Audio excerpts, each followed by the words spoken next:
In this video, I'll show you how you can gift a game on Steam. Now first what you want to do is you want to head to the store and then find the game you want to gift. So let's just say I want to gift anything. Let's say I want to gift Lethal Company. Then you want to choose it, and from in here you want to add it to your cart. So click on this. Then what you can do is right here there will be a little button that says for my account. You can click on it and change it to this is a gift. Now once you've done this, press view my card. And from in here, as you can see, this is a gift. What you can do is then continue to the gift options.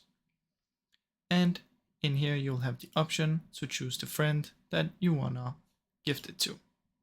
So that's basically how you can do it, guys. Once you've selected a friend, you click continue to payment and you just buy it like you usually would. Now I really hope you enjoyed this video, and if you did, please leave a like and subscribe as it helps me out a ton. Thank you so much for watching.